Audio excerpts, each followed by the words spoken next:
ngayong taon, dagdag sahod. Yan ang inasahan ng maraming uniformed personnel at mga public school teacher dahil sa ika-4 na installment ng salary increase na sa Enero 15 na ang simula. Dapat. Ang kaso, hindi pa aprobado ang 2019 national budget. Kaya sabi ng Budget Department, hindi nila pwedeng ipatupad ang dagdag sahod. Ang iiral pa rin ay yung sahod na ipinatupad para sa ikatlong installment ng salary increase. Kaya ang dapat na mahigit 500 pisong dagdag sahod para sa Teacher 1 at mahigit 2,000 pisong dagdag para sa Master Teacher 1, hindi muna makukuha. Retroactive naman ito o makukuha pa rin sa oras na malagdaan ang General Appropriations Act. Pero malaking bagay pa rin ang delay dahil ang perang yan pwede ng panggastos o savings nakikita ng interes o pambayad utang na kapag di napaglaanan ay pwedeng lumaki. Naipasa na ng Kamara ang budget habang tinatalakay pa sa Senado. Pero Budget Department pa rin ang pinagbuntunan ni House Majority Leader Rolando Andaya Jr. Kahit na wala pang naipasang 2019 budget, may batas naman anyang nag-authorize ng pagtataas ng sweldo ng government employees hanggang 2019. Napondohan daw ito ng pirmahan ni Pangulong Duterte ang mga kaukulang dokumento.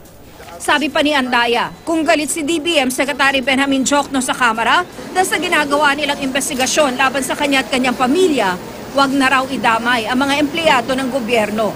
Pero sabi ni Diokno, ang pinondohang dagdag sahod na sinasabi ni Andaya ay ang nasa 2018 budget. Maliraw na magbigay ng bagong dagdag sahod na wala sa budget kahit isumbong pa siya sa Korte Suprema. Sue me with Supreme Court. You cannot force me to do something which is unconstitutional. Apektado rin ang financial assistance ng gobyerno sa mga mahihirap simula ngayong taon base sa ipinasang train law. 3,600 pesos na dapat ito ngayong taon. Pero dahil hindi pa aprobado ang 2019 budget, we will continue the 2,400 in the meantime that there's no law yet. But as soon as the budget is approved, the 2019 budget is approved, we will give the difference. Pati kontribusyon ng gobyerno sa PhilHealth, hindi maitodo. The contribution will be 5,000 per individual in the 2019 budget, but right now it's somewhere in the neighborhood of 3,000. So the differential will be released after the budget is approved.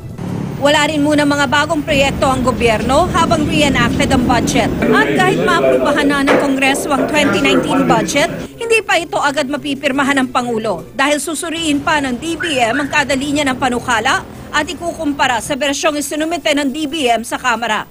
May kapangyarihan daw ang Pangulong baguhin ang ilang probisyon dito. Ako si Tina Panganiban Perez, ang inyong saksi